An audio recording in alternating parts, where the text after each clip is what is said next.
दोस्तों बहुत बहुत स्वागत करता हूं आप सभी का। अमृतकाल में सीजीआई पर जूता उछाला जा रहा है और सीजीआई बीआर गवई पर जिस शख्स ने जूता उछाला था उसका नाम है राकेश किशोर।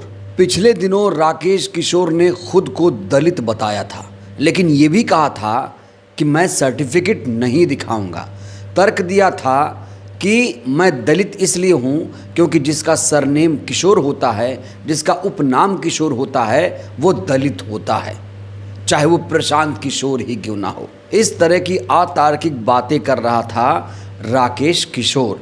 लेकिन इस समय राकेश किशोर की सिट्टी बिट्टी गुम हो चुकी है। राकेश किशोर अब बहुत सारे लोगों के निशाने पर आ चुका है। राकेश किशोर इस समय सुरक्षा की गुहार लगा रहा है। राकेश किशोर कह रहा है कि मेरी जान को खतरा है, मुझे सिक्योरिटी दी जाए।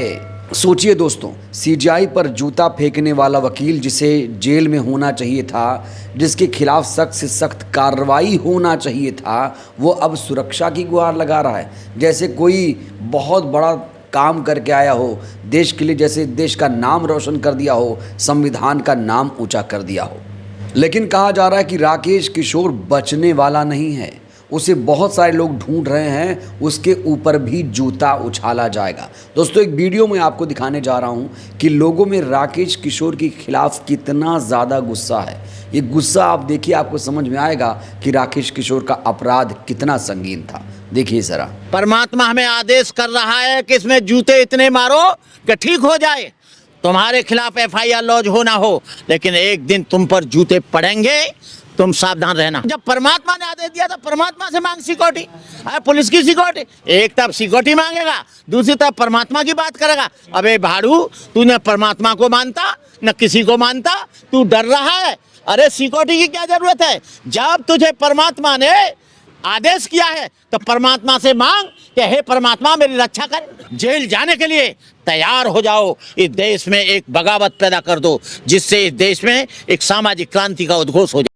परमात्मा हमें जातिवादी मनुवादी राकेश किशोर ने सीजीआई पर जूता उछाला, सुप्रीम कोर्ट में इतना बड़ा अपराध किया, उसके बावजूद सीजीआई बीआर गवई साहब ने इसके खिलाफ कोई एक्शन नहीं लिया। जब सीजीआई ने इसके खिलाफ कोई एक्शन नहीं लिया तो बहुत सारे लोगों ने तारीफ़ की, लेकिन कुछ लोग ऐसे भी हैं जो सीजीआई बीआर गवई की इस समय आलोचना कर रहे हैं। संविधान निर्माता बाबा साहेब भीमराव अंबेडकर के पड़पोते राज रत्न अंबेडकर जी की एक तीखी प्रतिक्रिया सामने आई है। उन्होंने मायूस होकर, नाउम्मीद होकर ये कहा है कि हमें अब बीआर गवई से कोई उम्मीद नहीं करनी चाहिए। हमें बीआर गवई साहब से अब कोई उम्मीद नहीं है। जो सीजीआई खुद की सुरक्षा रक्षा नहीं कर पा रहे हैं, जो खुद को ही न्याय नहीं दे पा रहे हैं, वो भला किसी और को क्या ही न्याय देंगे। उन्होंने गुस्से में आकर कहा है कि जो डबल इंजन सरकार है, जो इस समय सरकार चल रही है, वो SC ST OBC को पोजीशन तो दे रही है, पावर नहीं दे रही है। SC ST OBC के लोगों को राष्ट्रपति बनाया जाएगा, MP बनाया जाएगा, सांसद बनाया जाएगा, CGI बनाया जाएगा, लेकिन उन्हें पावर नहीं दी जाएगी। पोजीशन तो मिलेगा, 131 सांसद भी रहेंगे, लेकिन उनके पास पावर नहीं रहेगा। OBC मुख्यमंत्री भी रहेगा, लेकिन उसके पास पावर नहीं रहेगा।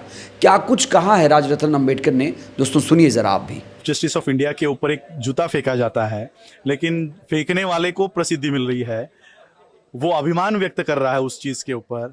तो सोचो, देश के लाखों करोड़ों लोग जिसे उम्मीद लगाकर बैठे हैं कि ये हमें न्याय देगा, जो आदमी खुद को न्याय नहीं दे सकता, वो मुझे लगता है हम लोगों को भी न्याय नहीं दे सकता।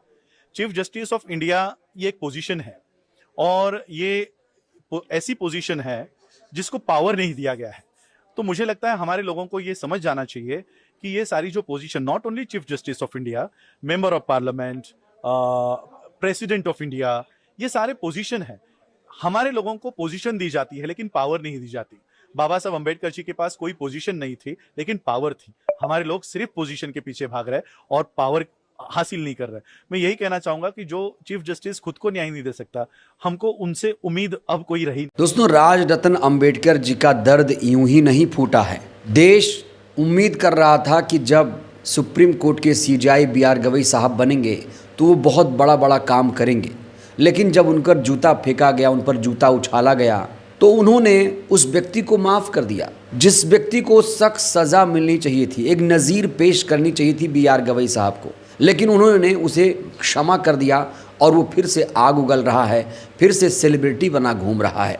राजरतन जी ने यहाँ पर एक बहुत बड़ी बात कही है कि हमारे लोग सिर्फ पोजीशन के पीछे भाग रहे हैं, इनको पोजीशन दे दो, पावर भले ही ना दो। SC ST OBC Bahujan Samaj के तमाम लोगों की आंखें खोलने का इस समय राजरतन अंबेडकर काम कर रहे हैं। और ये जो वीडियो है दोस्तों बहुत ज़्यादा वायरल है। हो सकता है आप में बहुत सारे लोग इनकी बातों से सहमत ना हो, लेकिन अगर आप इनकी बातों को तार्किक तरीके से लेंगे, गहराई से सुनेंगे, समझेंगे, तो आपको समझ में आएगा कि एक पॉइंट पर वो ठीक ही कह रहे हैं। अगर आप अभी मध्य प्रदेश में देखें तो क्या हो रहा है, मध्य प्रदेश में OBC मुख्यमंत्री है, लेकिन मध्य प्रदेश में मात्र 14% OBC आरक्षण लागू है। शिवराज सरकार सही तरीके से पैरवी हाईकोर्ट में नहीं कर पाई थी। हालांकि उससे पहले जो कमलनाथ की सरकार थी उसने कोशिश की थी, अध्यादेश लेकर आई थी कि OBC को 27% आरक्षण मिलना चाहिए, लेकिन जब शिवराज सिंह की सरकार आई, जब इन लोगों ने षड्यंत्र करके सरकार कांग्रेस की गिराई, तो उसके बाद फिर से OBC आरक्षण 14% हो गया। और मोहन यादव की सरकार ने अब ये ऐलान किया है कि हम भी OBC को 27% आरक्षण दिलाकर रहेंगे।